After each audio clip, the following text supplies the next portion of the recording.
said my Indian name is Bear in my language, and I'm from the Bear clan too. So, and my clan is supposed to represent the medicines of the earth. And maybe that's why I'm standing up here, because I'm being used as a medicine to speak for diabetes and the travels that I've lived through my diabetes. I'm from, I was born in 1952 in Yellowknife First Nation, East Central Saskatchewan, just east of, northeast of Saskatoon. And for the first 13 years of my life, I lived that traditional life that you spoke about, that our fathers and grandparents lived. You know, we lived off the land. Everything we had was off the land. And when I was 13, my parents were separated and I was introduced to the foster home system. And that's where my life changed, you know. It was a foreign, I felt like I was moving to a foreign country. It was new to me. But I got used to living this new life that I moved to. You know, it felt good not having my father and mother fighting. It felt good not having my father give me a licking all the time for things that I thought that I didn't deserve, you know. But he was trying to teach me in the way that he was taught how to live a good life. And this new life I was living was different, you know. I grew up eating bannock that was made with a flour that they don't make anymore. You know, they bleach the flour today. I got used to eating bread. I didn't want to eat bannock anymore. You know, the bread tasted so good. You know, it was so sweet. And you can eat a whole loaf of bread in one little palm of your hand. You know, and not think that you ate a whole loaf of bread. And I live that way. You know, I like that kind of lifestyle. I started working when I was young. I started working when I was in the foster room at 13. And that was drilled into me that you have to work. In order to be a good man, you have to be able to work and look after your family. And so I did go out to work, and I did give tried to give my family a good life. Good life that I thought at that time. You know, it was the way that, the road that I was going. You know, I learned to be the best at what I got. I learned to help people the way I wanted to help them. And when I was 22 years old, I was diagnosed with diabetes. And at that time, there was no such thing as diabetes in the community. Nobody ever talked about diabetes. You know, it was, I felt like I couldn't talk about this thing that they said I had. Whatever it was, I didn't want to have it. So when if you don't want to have something, you don't acknowledge that you have it, you don't have it. You know, other people can have a little bit of sugar that they talk about. You know, I got sugar, they say. The doctor said I got sugar. You know, it was something that people tried to make a positive out of having the sugar. You know, they were proud. The doctor said I had a sugar one. My sugar is high. But they never spoke about diabetes. And when I got diagnosed with with diabetes in 1974. I was taken into a little room all by myself, and they said, "Do you know what diabetes is?" And I said, "No." And they told me that it was the sugar was in my blood, and it couldn't come out by itself, so I had to take pills. So being a person that never took pills, even aspirin for a headache, I didn't see how I was going to take these pills, but I wanted to get out of the doctor's office. It was something that we never done when I was a kid growing up, because my grandmother was a medicine woman, so whatever medicine we needed, we got it from her. So when I was going to a doctor, the first thing I wanted to do when I walked in the door was to come out. So I said, okay, I'll take these pills. I took them, went to the drugstore, got a prescription filled, and I took them for 2 days, and that was it. I started to forget on purpose. And about 3 months later, I went to I was in a car accident. I went to the hospital, and they said, "John, your sugar's way out of whack. You have to take insulin." But they were just talking to me, you know. I wasn't listening. I didn't know what sugar was, you know, sugar, blood sugar. It was very hard because there was no diabetes education at this time. The doctors didn't tell you what it was. They just diagnosed you with something and they gave you a pill and they sent you home. So I took this insulin, the same amount morning and night.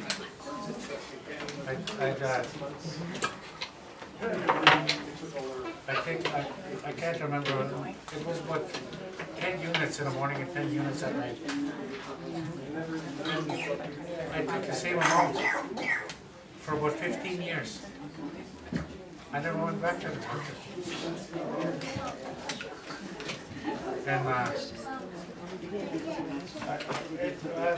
had a lot to do with the decision of not going to the doctor. You know, I was a man that couldn't be told what to do. You know, you couldn't say, "Go out there, split some wood and bring it in." I had to split the wood on my own time, and I had to bring it in my own time. I was a stubborn man, and it was the way that I was taught when I was growing up. And a lot of times, people today are rebelling against what they know is best, but what other people perceive of them. And I was one of those guys, you know. In the late 80s, no, it was in the 90s, 93. I started feeling the complications of diabetes. I'm not looking out for myself. It was still something that I didn't understand because I didn't want to know what diabetes was. I woke up one morning, I was working in Yellowknife. And I woke up one morning and I couldn't see, I was blind. All I seen was red. I was laying back like this. All I seen was and so I tried to open my eyes and my eyelids, and it was the same thing. Nothing. I was laying like this. And I didn't know what was going on. I was scared. I was scared to move. Am I awake? You know, and I moved around, but still nothing. All I see was red. And I sat up, and I can see that blood floating in my eyes, just like you're looking out of the ship. If you're looking out the porthole, and you can see that water moving. That's exactly what happened. So they rushed me to Edmonton. They did some laser treatment done in my eyes to stop the bleeding. And after 2 weeks, that blood completely disappeared from my eyes, and I can see again. but that didn't stop me from going back to work. That's the first thing that I thought of. That's all I thought of when I was getting that blood dissipate from my eyes, was going back to work. And if anybody tried to say something different to me, you know, I would rebel. I would fight. They'd say you need a rest. You deserve some rest. Take it. I would rebel against that. It was something that I was trained to do when I was a young boy. And there were, I guess, the reality of the complications of diabetes really sunk in, or started to sink in, was in 1999, my kidneys quit. They just wouldn't work anymore. So I had to go on dialysis. It was okay for a while, you know. The hard part about this was I couldn't work anymore. That was the hard part, you know. They took my control away from me. And I couldn't let that go. I had to try and keep on working, keep on going. It was something that was ingrained into me when I was a little boy, that you had to succeed, and you had to succeed better than the next guy. And I suffered loss, but I wouldn't tell anybody. I wouldn't let anybody know how much I was suffering. Everybody else seen it, you know, but I couldn't show it. You know, you look like you're not feeling good. Oh, I'm feeling 100%. You know, it was that denial that I was living.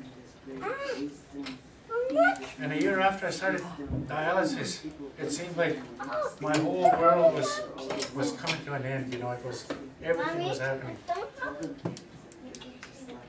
In 2001, I got an infection on my left foot. And there again, my wife said, go to the doctor and look after your foot. I said, no, it'll heal. I can heal it. I'll look after it. So I looked after it for a while, but being a diabetic, you don't heal very good. You don't heal fast. Sometimes you don't even heal at all because of the poor circulation in your lower extremities, from your knees down, where all your small blood vessels and capillaries are. Same thing with your hands. That's where all the small blood vessels and the capillaries and the nerves in these small areas, because of the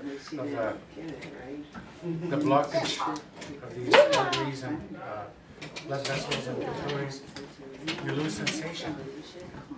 So I didn't know I was hurting on my foot. When I seen the doctor, they sent me to a specialist.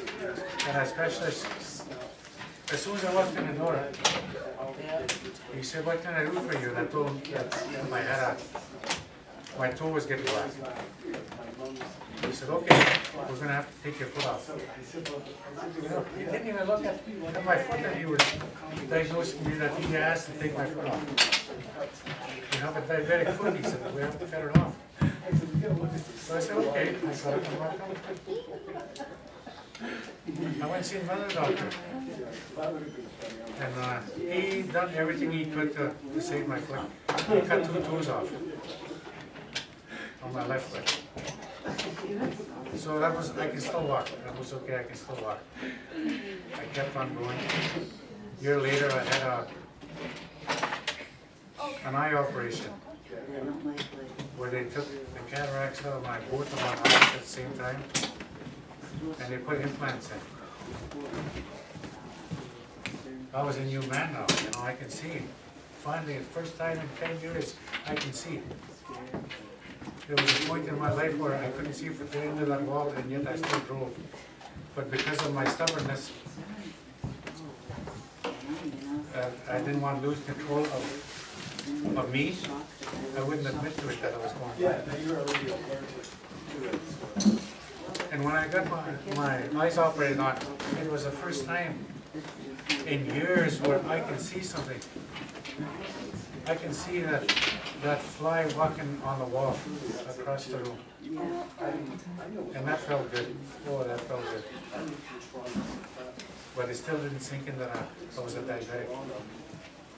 And that diabetes was the cause of all this misery that I was going through, you know.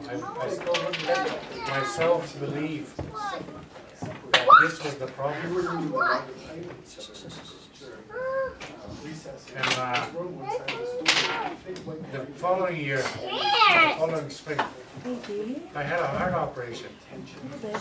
You know, my valves collapsed, and they didn't find out until I was going for workup for my transplant. So now, for another year, I couldn't get a transplant because they had to work in my heart. And if there's something wrong with your body when you're on dialysis, you're waiting for a transplant. Anything at all, they will not give you a transplant. So now, my heart was giving me a problem, so I had to get that fixed.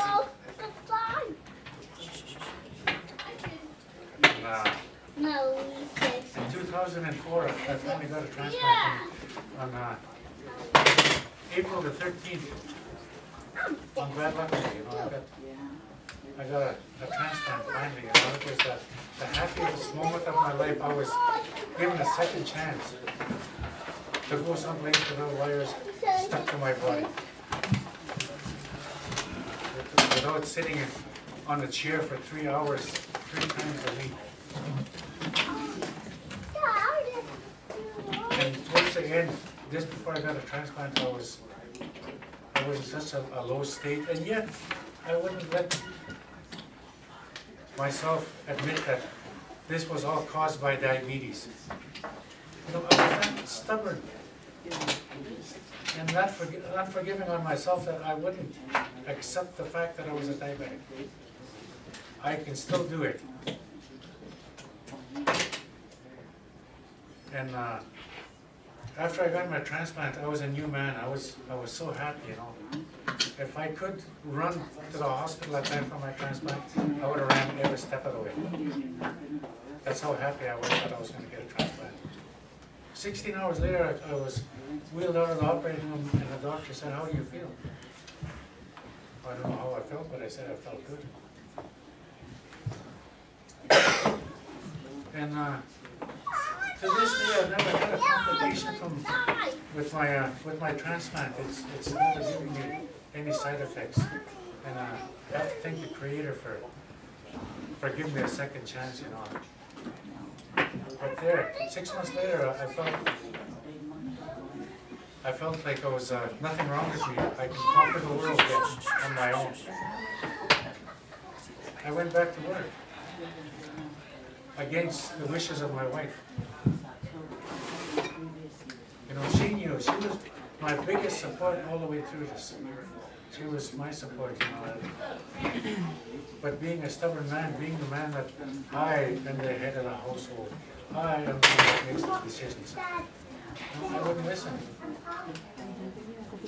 Because it was the things, it was the way that I was taught when I was growing up. I was a young boy. I still remember it, you know. And 3 months after I started working, I stubbed my right toe on my right foot, on my big toe on my right foot.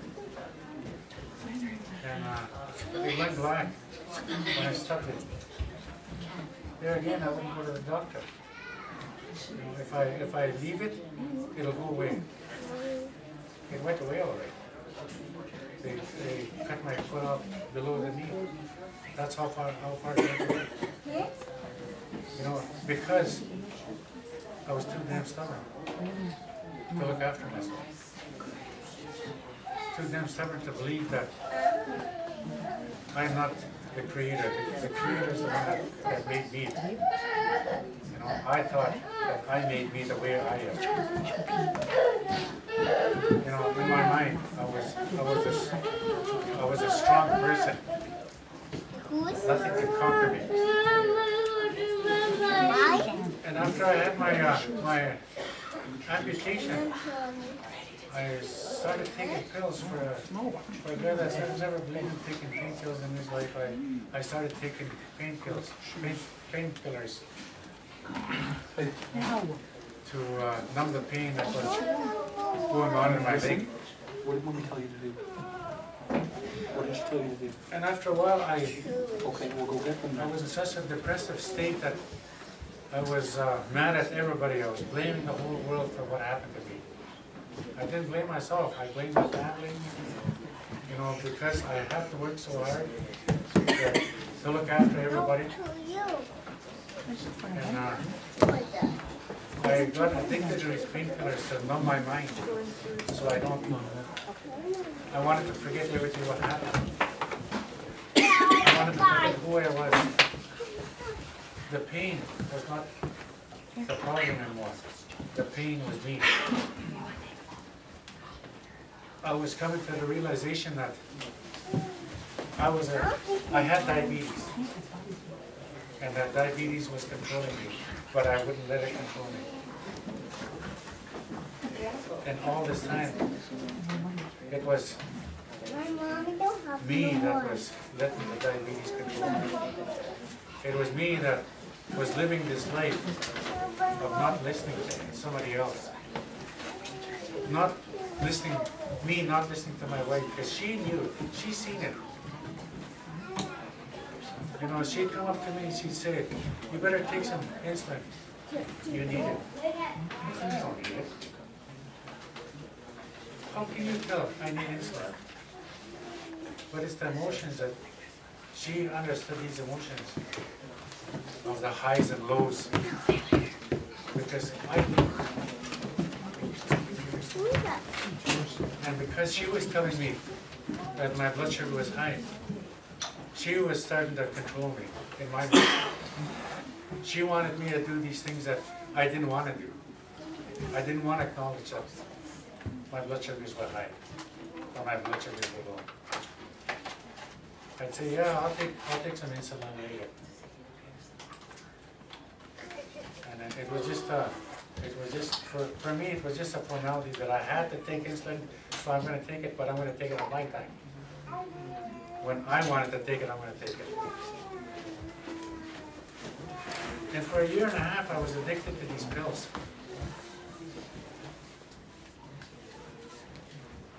And it got to the point where I was picking on everybody, picking on my family, picking on the people that loved me the most. I was hurting them. And I couldn't take it anymore. I went to see a traditional counselor in Windsor. You know, of all places, from a guy from Saskatchewan ends up in a completely foreign land, foreign country where nobody knows me. I went to see a traditional counselor. And it's those few little words that he told me that woke me up.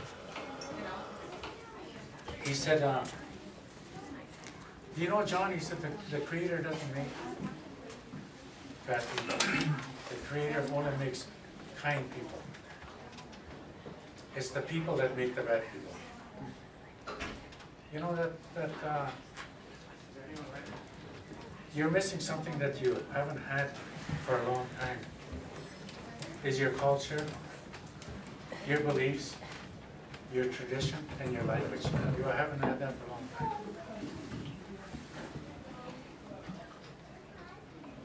And you know what Gail was talking about earlier when she was saying that when we keep something inside us locked away, that it might start as a small seed that will grow up into a big tree inside you. And those branches, they tangle you up and they mix you up, and you have to try and fight to get those branches to come out because they don't want to come out. But once I accept the fact that I was hurt, it made me realize that this is not me that was living all these years since I was 13. It was somebody else that took the place inside. You know, it was that hurt of abandonment, of being thrown into a foreign world that I never knew. It was a hurt that I couldn't be with my grandmother.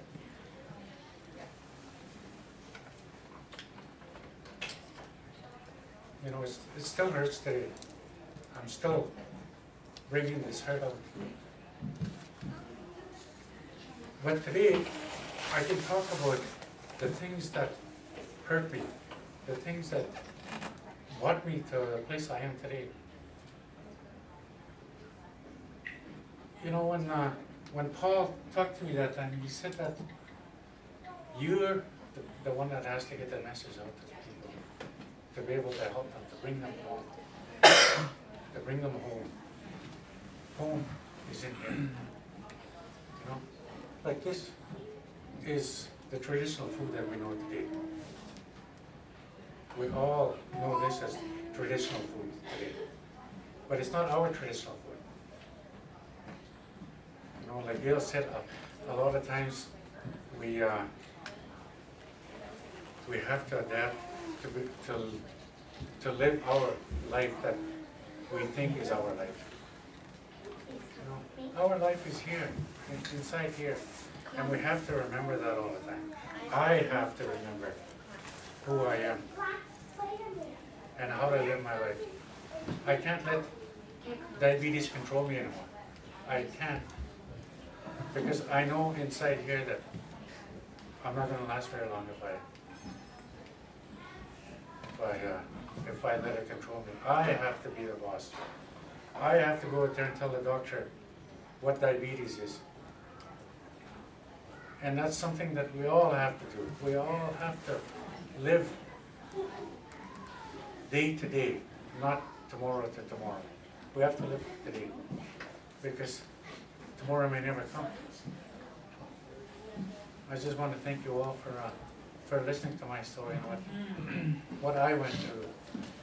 And I can talk about what I went through, and people will listen to me, and because I'm telling other people's stories too, but they don't have the courage to tell them. No. And I want to thank you all for listening to what I have to say. Anyways.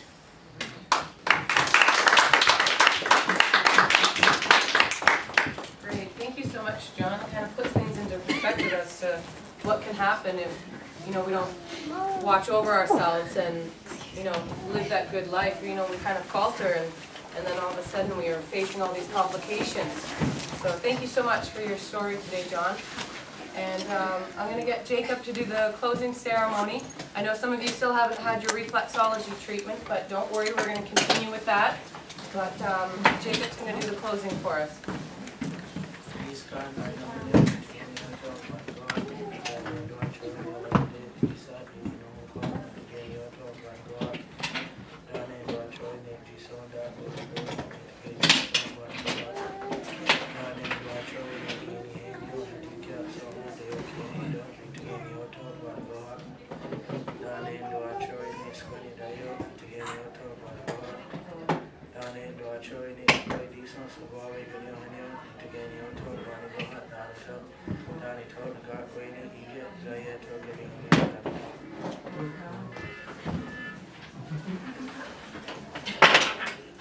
Thank you so much, Jacob, for that.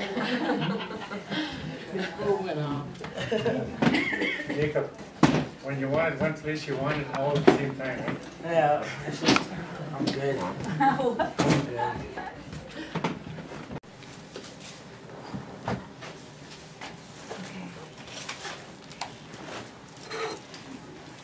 Now, I was reading about your about your story that you had written prior to this, and you mentioned something about going back to school and learning more, getting an education. That all stemmed after you spoke with the traditional elder then? Yes, it And, was. and Yeah. he was telling you that, you know, you need to go back and tell the people you're gonna need to bring them home, right? And then you started your healing, and your healing also began with, about your mother. I noticed that was a very sensitive area for you to be talking about the healing that needed to begin there with your mother. And and then there was also some questions that, or some things that you brought up about our, this is our traditional food, and so maybe you can elaborate on some of those areas. A lot of people don't know what traditional food is. You know, they have an idea of what it was, but they can't access that food. And when I say that the traditional food that we're eating now is their tradition, if they grew up eating hamburgers, they grew up eating macaroni, they grew up eating greasy food, French fries, you know, fry bread. And to them, that's what that's the tradition that they know today. You know, when I was growing up as a young boy, we couldn't afford the lard to cook the bread, the bannock in. So everything was cooked either in an oven, in an open fire, or on a stick. And same thing with our wild meat. You know, we never had the luxury of having money to go and buy the condiments that we have today, like ketchup, mustard, lard, butter. Butter, we didn't even know what butter was. And we didn't even know what bread was. It was just the bannock that was baked and the foods that we got off the land. I didn't eat bread till I was 13 years old, till I went to foster home. And after that, I didn't want to eat bannock. You know, when I went home to my community, you know, I'd leave the bannock and I'd grab the bread because that's what I was used to. And same thing with bologna. It was so convenient that I'd make a meal out of just bread and bologna. Nothing else. It was. And bologna was something that you could get 12 months of the year. You know, you didn't have to worry about where your next meal was going to be, because the grocery store was at every corner now. And we got further away from eating wild meat, what I grew up eating. And my kids, when they were growing up, wouldn't eat wild meat because it was a foreign food to them. You know, they'd eat hamburgers. They loved pizza. You know, that for them, that was a traditional food because that's what we fed them when they were growing up. And in turn, they fed their children the same thing. They grew up in the same diet. So them, a traditional food is their traditional food. And our people that are talking about going back to their traditional food, and they say that they can't get it anymore. But even if they could get it, it's a different food today because of all the chemicals that are fed to our animals, which in turn are eaten by other animals. You know, the pollution that's going into the lakes and the rivers, that people eat that fish, but it's no different than eating a hamburger at McDonald's, because all the hormones and the chemicals that they consume, which in turn is being brought back into our diet. Same thing with wild animals. In northern Alberta, they have a chemical dump. Swan Lake, Alberta. Swan Hills, Alberta. They have a chemical dump there. And the native people that live on wild game around that area, they're all ending up with cancer. But this is their traditional food that they're eating, the deer. So how can we go back to our traditional food when our traditional food is killing us? It's safer to go and eat bologna in the store. You know, it's safer to go and eat at McDonald's. You know, a lot of people think it's easy to go back and live our traditional food. Our traditional way of life is something that we have to make for ourselves. We have to go back to our ceremonies. That's possible today. You know, that's what I do. For a lot of years, for over 40 years, I lived out my tradition. I lived out my culture. I lived out my language. My Anishinaabe language was supposed to be my first language, but it wasn't. I couldn't speak it. How can it be a first language if you can't speak it? Right. So you're Cree? I'm Cree and Soto, both. My mother was Soto and my dad was Cree. I speak both languages now. You know, something that I practiced because I knew it when I was a young boy, and it was something that was inside me. But I didn't want it because I didn't want people to think of me as an Indian, because I wanted to be different. I wanted to be the one to succeed. I wanted to be the one to go out there and climb to the top of the ladder, and which I did when I was working a lot of times, that I'd be the best at what I'd done. And maybe in a sense, I wanted to be the best at being diabetic. Maybe that's what made me blind of the effects that diabetes causes.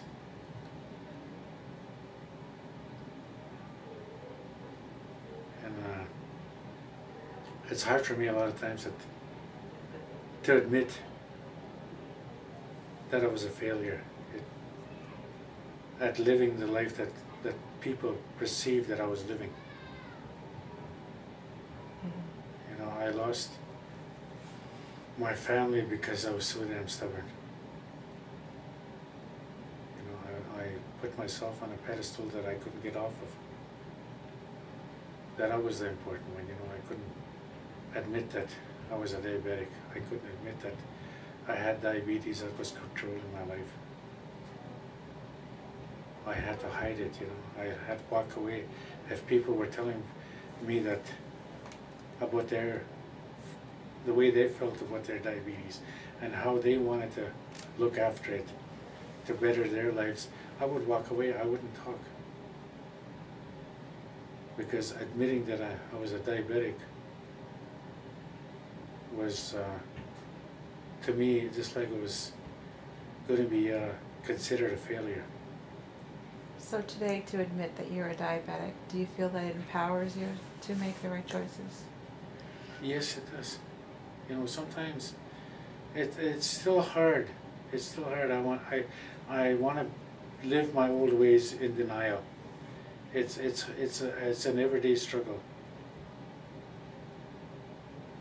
You know, it's an everyday struggle for me to let go. Even with my wife, you know, I feel like she's telling me that I have to do it this way.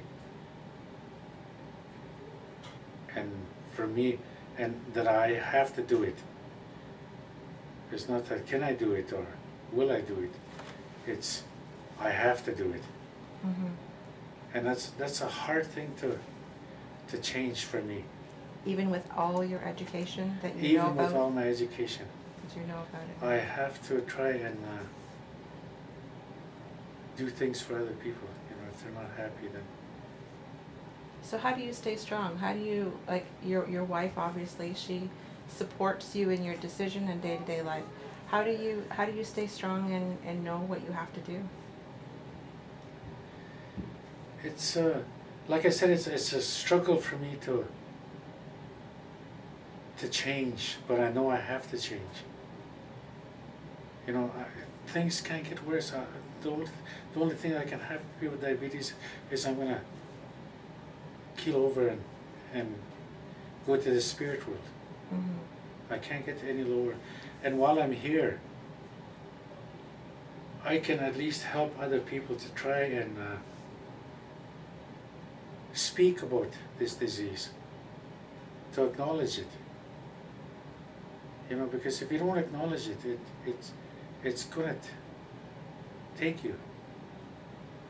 It's gonna control you. Like I said before, you know, because of my diabetes, I've had heart problems, I've had a kidney transplant, I've had my eyes operated on, my right foot is half amputated, my left foot and my right foot is had a below knee operation, you know, and another thing that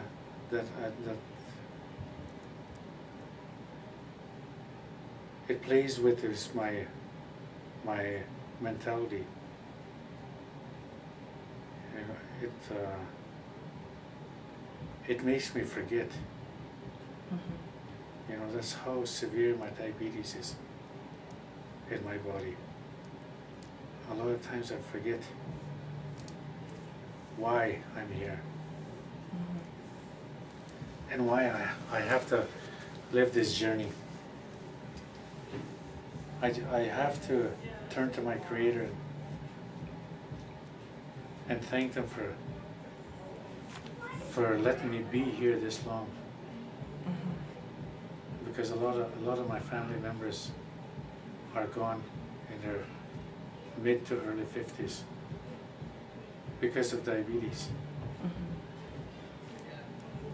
And I'm 57 now, and I'm just grateful for every day that I have. But while I'm here, I want to be able to help other people not to go through what I went through. So it would be true to say then that the Creator, He's giving you new eyes to see when you saw things in a different way. Yes. And He's given you new feet to walk in a different path that you didn't walk before.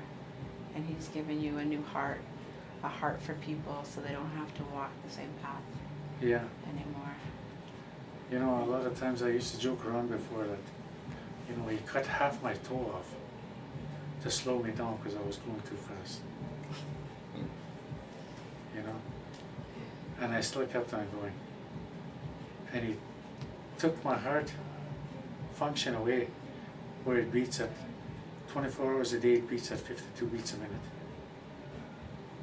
And it slowed me down, but it didn't stop me, I just kept on going. So He took my other leg away to slow me right down. You know, I had to live in a wheelchair for quite a while. But now I got my leg back, and I have trouble exercising, even walking a block, because of this. My stomach gets sore, but I also don't, because of my heartbeat is going so slow that I don't get enough oxygen into my lungs, that my lungs are deteriorating more and more. And she keeps trying to encourage me to go out and walk and exercise a little bit more so I can get more oxygen into me so I can breathe easier. And sometimes it's just, I have to talk to my Creator to guide me, to help me. And every morning when I get up, I thank the Creator for giving me another day to walk on this earth that He's given me to walk on. And every night before I go to bed, I thank the Creator for the day that I just had, and to give me the strength to be able to go to sleep and wake up next morning.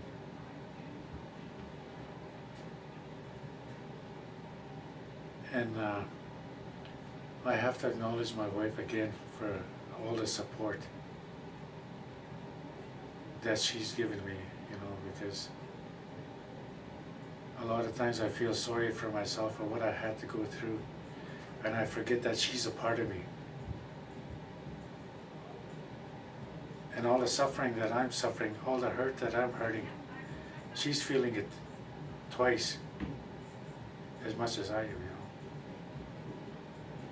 Because she's feeling sorry for me, but at the same time, she's mad at me for me feeling sorry for myself. You know, I can understand that today. So you kind of walked in a really humbling walk and kind of gone full circle, and it sounds like your eyes have begun to see things that you never saw before, and your wife is, I'm sure, you know, probably wouldn't want to be in no other place than right there beside you, just to encourage you and walk with you.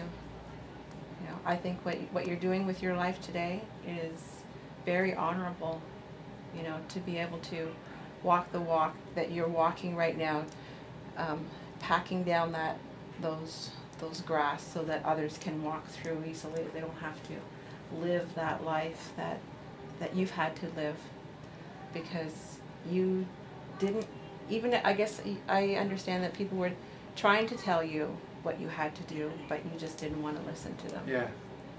So what changed? What changed you to be able to listen, to hear what they had to say? I think it was that I got my spirituality back, you know. It was never gone, it was just buried. It was hidden in that little shelf. Mm. And when I went and seen that traditional counselor, spiritual leader in the community, he made me realize that you don't have to hide anymore. That I don't have to be that other person that I was, you know. That, especially when he told me that the Creator doesn't make bad people. He makes only kind people. And you know, I tried to be a kind man, but I also wanted people to acknowledge my kindness, and if they didn't acknowledge it, then I would be mad. Today people don't have to listen to me. You know, I can talk all I want, and people don't have to listen to me, and if they don't listen to me, I don't have to be mad. You know, it's not for me that I'm saying these words today, you know, it's for other people. If they want them, they're there. If they don't want them, there's nothing I can do. So there's no use me being upset and being mad.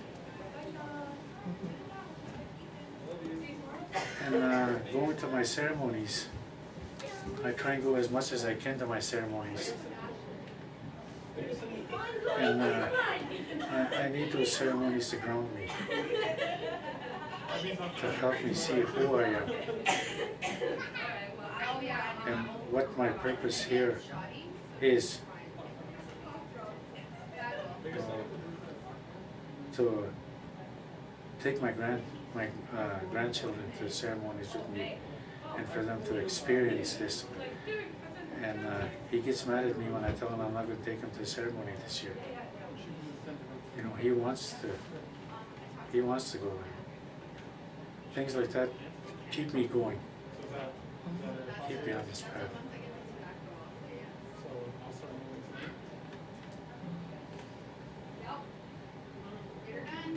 And it makes me feel good because to be able to speak at these functions, because by me telling my story, I'm speaking for a lot of people that can't tell that same story. And it makes them realize that, hey, that guy's living the same life I'm living. So many times that they come up to me and they say, thanks for telling my story. You know, if they hear me telling their story, they might acknowledge something that I say that would better their lives. Mm-hmm. And if I can do that, my work is just about completed. I can sleep good at nights now. You know, when I go to bed, so a lot of times she'll say, how can you do that? When you go to bed, you can just fall asleep. And I can't answer her. You know, I don't know if it's because it makes me feel good today to be able to fall asleep. Yeah. You know, but sometimes I go back to the way I was, you know, that I couldn't speak openly to her. I couldn't tell her everything that's going through. Maybe that's the reason why I can't answer her when she asks me, how can you go to sleep? I just feel good. There's a lot less things troubling me today than there were yesterday. Mm-hmm. At peace inside. Yeah. It's not completely healed yet, but it's coming. Mm-hmm. There's still a lot of things that I have to acknowledge and I have to let out. Mm-hmm. But by me speaking at these functions, you know, it's helping me. It's bringing a little bit more out of, and that's why I wear my cap. It says healing together, you know, because my words are not only healing them, my words are healing myself. And we all have to heal together if we want to live a good, happy life. That's right. And a kind life.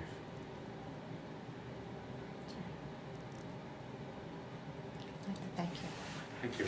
Thank you very much. You're very welcome. I enjoyed listening to you share, and you actually look very familiar, like I know you from somewhere too before here.